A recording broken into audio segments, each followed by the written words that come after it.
Cuando la polis se rompe, por Roberto Sertén Ruiz.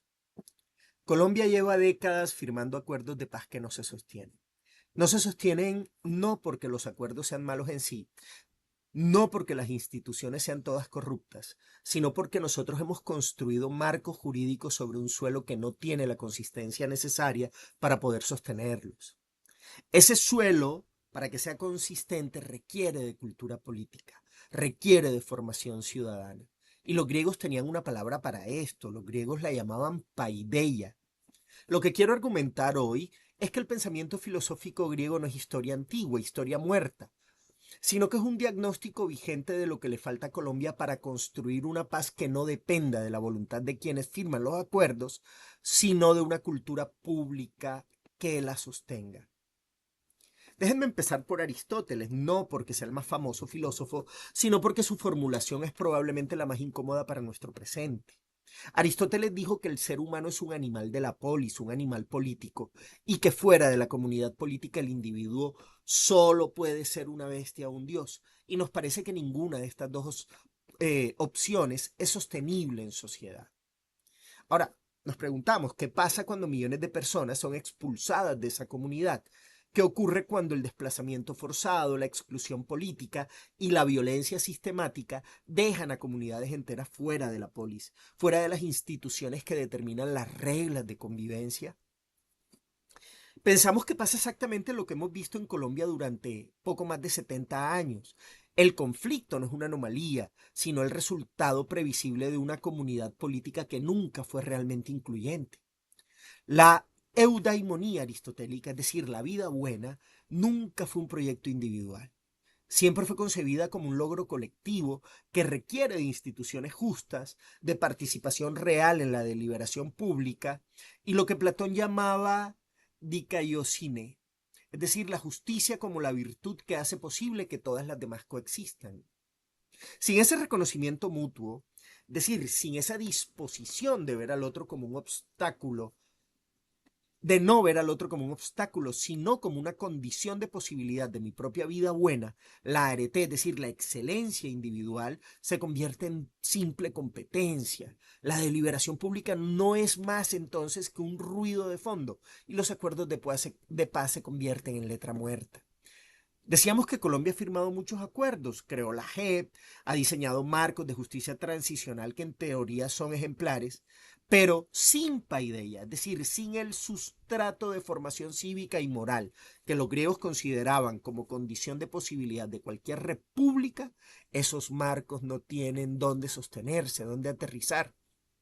García Peña y García Castillo en sus materiales didácticos de filosofía helenística señalan algo que me parece a mí clave, y es que las escuelas helenísticas tuvieron que reinventar la pregunta por la vida buena cuando la polis autónoma desapareció. Cuando el mundo que conocían se fragmentó con Alejandro Magno, los filósofos no abandonaron la pregunta ética, lo que hicieron fue que la radicalizaron. Los estoicos respondieron con el argumento cosmopolita más poderoso que ha producido la filosofía occidental. Zenón de Sitio formuló que no debemos ser ciudadanos de estados y pueblos distintos, separados por leyes particulares, sino considerar a todos los seres humanos como conciudadanos, como recoge Salvador Mastorres en su selección de textos helenísticos. Esa formulación no es puramente ideal, es una respuesta filosófica a una crisis de fragmentación política, exactamente la misma crisis que nosotros los colombianos vivimos hoy. Y aquí está mi argumento central, ¿no? La polarización que destruye la posibilidad de construcción colectiva en Colombia no es un problema de comunicación.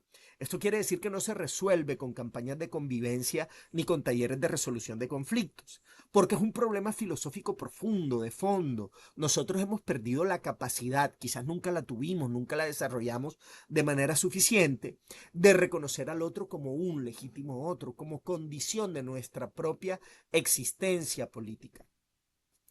Eso tiene un nombre en la tradición filosófica griega, se llama ruptura del logos como principio común. Aristóteles ya lo advertía en las meditaciones, decía que el pensamiento que no somete sus principios a demostración pública no merece un examen serio. Los relatos que dividen el mundo en puros e impuros, en los nuestros y los otros, en víctimas absolutas y victimarios irredimibles, en buenos y malos, en amigos y enemigos, son exactamente eso. Son solo especulación mítica. El tipo de discurso que la filosofía aprendió a cuestionar hace 25 siglos. La respuesta que propone la tradición socrática no es sentimental, es una respuesta metodológica y exigente. La dialéctica socrática consiste justamente en generar la disposición de examinarse a uno mismo antes de imponer las propias creencias, de escuchar al otro no para refutarlo, sino para entender qué verdad parcial sostiene su posición. Entonces, en un país que necesita reconstruir la confianza entre comunidades que se han hecho daño recíprocamente, esa disposición no es un lujo académico, sino la condición mínima de cualquier proceso de reconciliación que merezca ese nombre. Y déjenme insistir, no estoy hablando de filosofía aplicada como si fuera un manual de instrucciones, estoy hablando de algo todavía más fundamental. A lo que me refiero es que Colombia necesita una cultura de la argumentación pública, una cultura donde las posiciones se justifiquen, donde las creencias se sometan al escrutinio del otro, donde el desacuerdo no termine en violencia, sino en un argumento mejor. Eso es exactamente lo que los griegos llamaban logos, y es exactamente lo que a nosotros nos falta. La filosofía antigua no va a resolver el conflicto colombiano. Hombre, sería deshonesto decir que sí. Pero hace falta algo que ninguna política pública puede hacer sola. Y es darnos las preguntas correctas. Eso hace la filosofía. Nos recuerda que el problema tiene nombre, tiene una historia y que otros en condiciones de fragmentación también muy graves encontraron por lo menos la manera de formularlo de manera precisa y suficiente para poder empezar a trabajar en él. Eso en un país donde todavía discutimos si el conflicto existió o no existió, no es poco. Muchas gracias.